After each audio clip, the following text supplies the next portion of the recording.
The old man who sold me the property, all cracked leather skin and a stare that seemed to see right through you, mentioned the bunker only once. He called it the pantry, a relic from a bygone era of fear, he'd said, a place to wait out a storm that never came. He chuckled then, a dry rattling sound like leaves skittering across pavement. I should have paid more attention to that sound. I'd bought the isolated patch of land for the quiet, the star-filled nights, the escape from the city's ceaseless hum. For the first few months, I barely gave the bunker a second thought. It was just a heavy, rust-streaked steel door set flush into a low concrete mound 100 yards from my small cabin.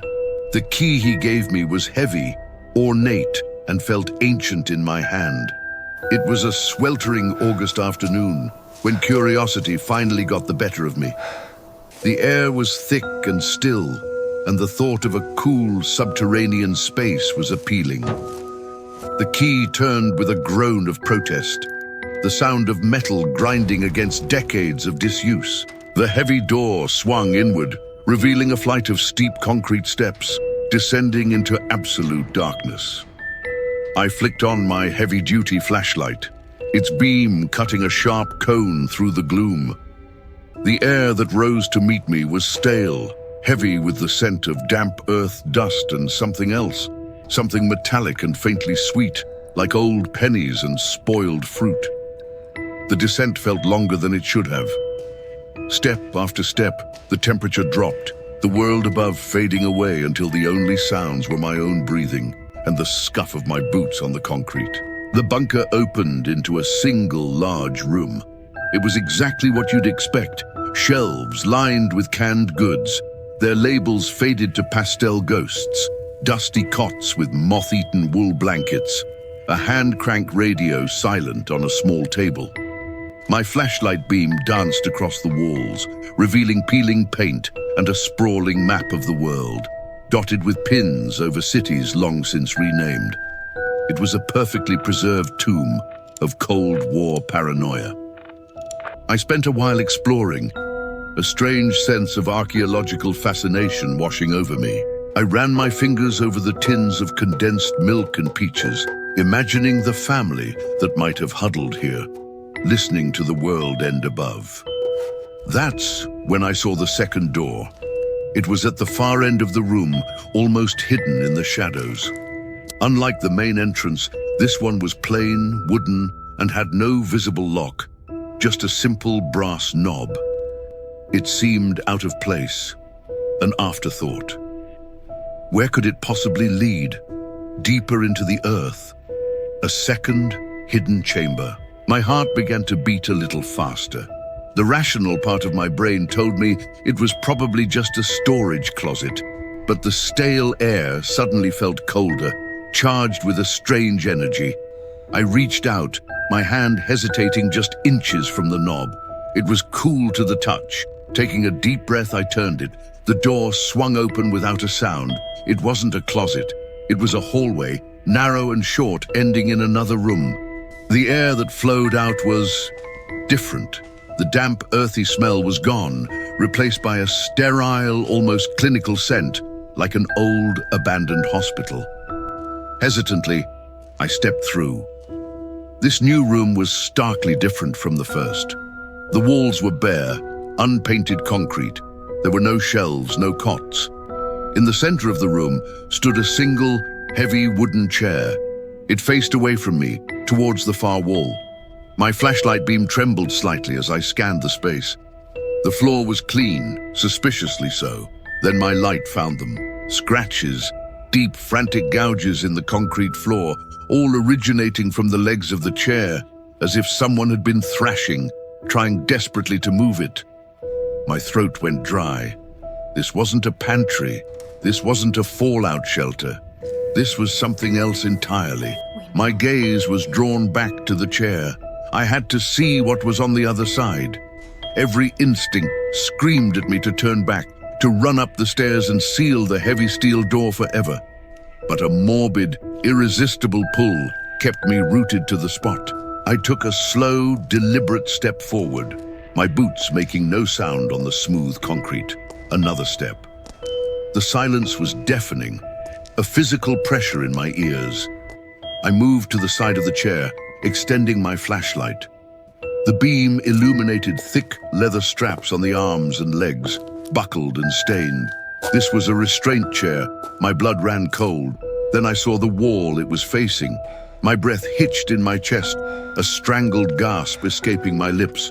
The wall was not bare. It was covered from floor to ceiling in tally marks, not drawn or painted. They were scratched into the concrete, hundreds, maybe thousands of them, a chaotic testament to an immense passage of time.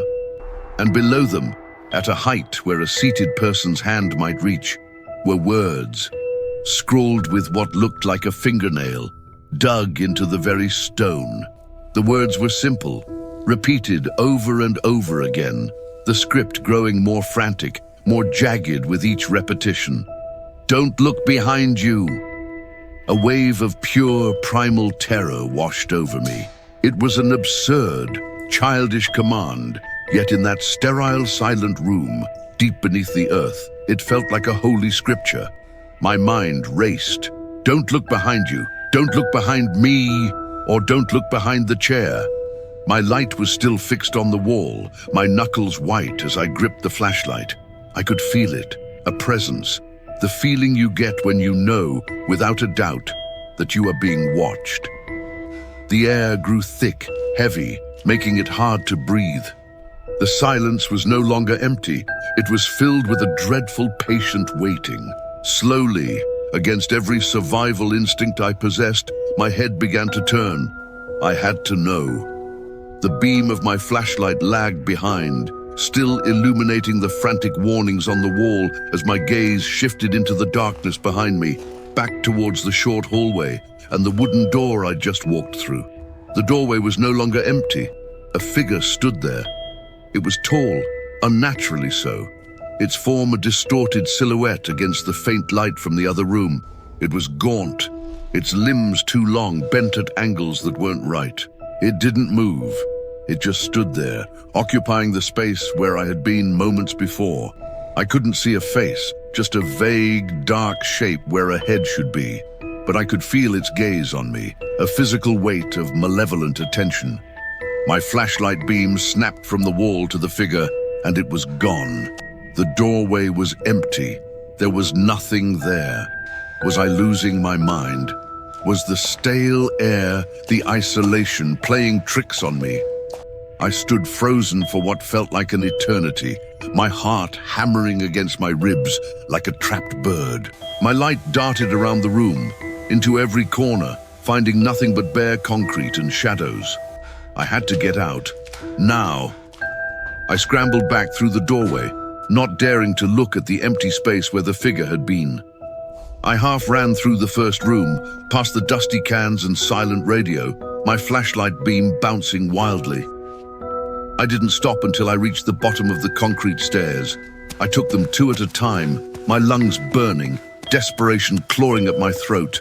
As my head reached the top step, the warm, humid air of the outside world felt like a divine blessing. I burst out into the late afternoon sun, stumbling a few feet before turning back. With all my strength, I pulled the heavy steel door shut. The sound of it closing was a deafening boom, a final, definitive slam. I fumbled with the ancient key, my hands shaking so badly it took 3 tries to get it into the lock. I turned it, the mechanism groaning in protest one last time. I backed away from the bunker, my eyes locked on the door, half expecting it to be thrown open from the inside. Nothing. It remained shut, a silent, rusted scar on the landscape. I never went near it again. I sold the property a month later, taking a significant loss. I didn't tell the new owners about the pantry. Some doors are meant to stay closed. Sometimes late at night, when the house is quiet and I'm on the edge of sleep, I can still feel it, that cold, patient watching, and I see those words scratched into the concrete by a desperate hand. Don't look behind you. And I wonder, what was in that chair? What was it watching? And what happens when the person in the chair finally looks away? Thanks for tuning in. If you enjoyed this story, Make sure to hit that like button and subscribe for more chills. Stay safe out there, and maybe think twice before exploring old bunkers. See you next time.